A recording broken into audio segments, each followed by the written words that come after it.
और अब बात झारखंड की राजनीति पर। झारखंड के मुख्यमंत्री हेमंत सोरेन की करीबी अधिकारी मानी जाने वाली खनन सचिव पूजा सिंघल भ्रष्टाचार के मामले में बुरी तरीके से अब फंसती जा रही हैं। उनके सीए के घर से 20 करोड़ नकद मिले तो उनके पति अभिषेक झा और सीए सुमन से ईडी ने पूछताछ शुरू कर दी थी। और अब खबर यह है कि कल ईडी के बड़े अधिकारी खुद पूजा सिंघल से पूछताछ करेंगे। जी हां, पूजा सिंघल को हाजिर होने के लिए ईडी ने समन कर दिया है। कल सुबह 10 बजे के बाद किसी भी वक्त पूजा सिंघल के साथ ये बड़ी बातचीत, बड़ी पूछताछ शुरू हो सकती है। बीजेपी ने इस पूरे मामले को एक बड़ा सियासी मुद्दा बना दिया है और झारखंड मुक्ति मोर्चा से कह रहा है कि अगर पूजा भ्रष्ट थी तो रघुवर दास के राज में उनको क्लीन चिट कैसे दी गई थी, ये जेएमएम उल्टा बीजेपी से पूछ रही है। इन सब के बीच सबकी नजरें पूजा सिंघल की उस काली डायरी पर हैं जिसमें पावर और पैसे की पूजा का सारा कच्चा चिट्ठा है। मेरे सहयोगी शशांक की रांची से एक्सक्लूसिव रिपोर्ट।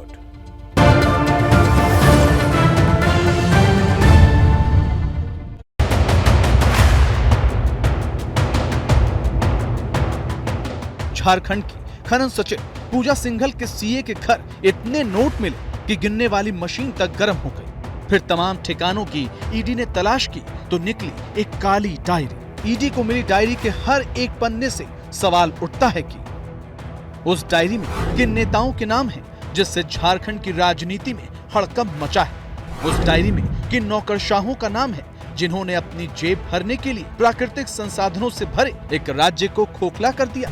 उस डायरी में किन रसूखदारों का नाम है जिस पर नजर पड़ते ही ईडी के भी होश फाख्ता हो गए। इन्हीं सवालों का जवाब जानने के लिए ईडी ने इतवार को भी पूजा सिंघल के पति अभिषेक झा और उनके सीए सुमन को आमने सामने बिठाकर पूछताछ की। वही पूछताछ सोमवार को भी हुई। एबीपी न्यूज को उच्च स्तरीय सूत्रों से जो खबर मिली है उसके मुताबिक ईडी ने पूजा सिंघल के पति और सीए से पूछा कि जिन लोगों के नाम डायरी में हैं, उनको आप कैसे जानते हैं, वो लोग किस तरह से आप लोगों की मदद करते थे, उनसे आर्थिक लेन देन होता था या नहीं होता था, अगर आर्थिक लेन देन होता भी था तो किस तरह होता था, आपके धंधे में वो लोग शामिल है या नहीं, अगर शामिल है तो कहां तक शामिल है, क्या पूजा सिंघल भी इन लोगों से सीधा संपर्क में रहती थी, क्या पूजा सिंघल और आप लोग मिलकर इनसे मदद लेते थे, डायरी में जिन लोगों का नाम है क्या काम के बदले वो लोग आपसे कमीशन भी लेते थे।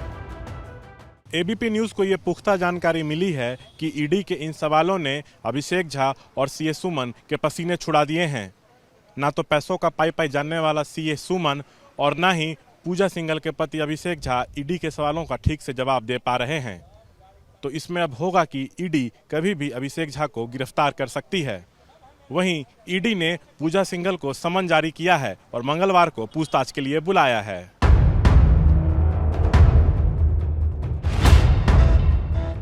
पूजा सिंघल के पति एंड कंपनी से कल करीब 9 घंटे तक पूछताछ से पता चला कि रुतबे वाली सचिव साहिबा का परिवार भ्रष्टाचार के दलदल में किस कदर धंसा है और हर सवाल कैसे सिंघल परिवार की नींद हराम कर रहा है।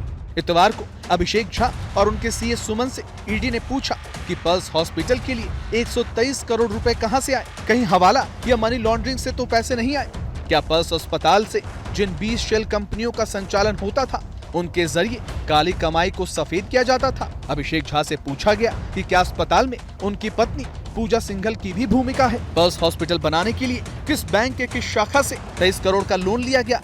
अभिषेक झा से पूछा गया कि क्या उनके जरिए उनके पिता कामेश्वर झा तक रुपए पहुंचते थे, क्या रांची में एक नामी गिरामी कॉफी शॉप में मनी लॉन्ड्रिंग और ट्रांजैक्शन की बात होती थी।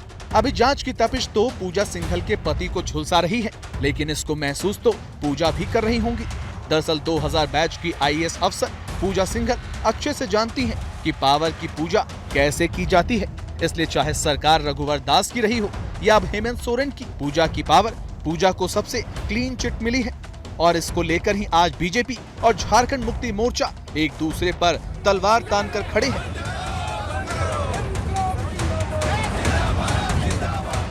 ऐसा राजनीतिक मूर्खता, और वो भी 3 बार का एक एमपी ट्वीट करता है सुबह 8 बजे।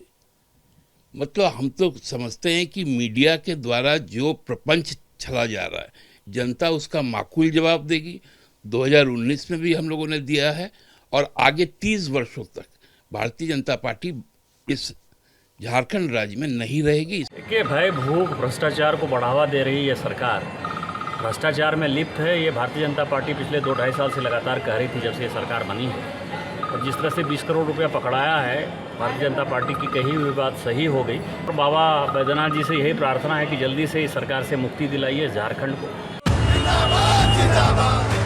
हेमंत सोरेन की पार्टी ने ईडी के खिलाफ मोर्चा खोला है तो बीजेपी हेमंत सोरेन सरकार की शव यात्रा निकाल रही है। लेकिन इन दोनों के बीच यक्ष प्रश्न है कि पूजा सिंघल की काली कमाई के खेल पर हर सरकारों ने चुप्पी क्यों साधे रखी। पूजा पर आरोप है कि आय से ज्यादा उनकी संपत्ति है। अवैध खनन को प्रश्रय दिया। हेमंत सोरेन और उनके भाई वसंत सोरेन को सस्ते दामों पर खनन आवंटन किया। रेत खनन का ठेका अपने पसंदीदा ठेकेदारों को दिया। खूंटी और चतरा में मनरेगा में 18 करोड़ रुपए के घोटाले किए। इन घोटालों पर जांच की आंच अब झारखंड की हेमंत सोरेन सरकार को भी झुलसाने लगी है। रांची से शशांक की रिपोर्ट।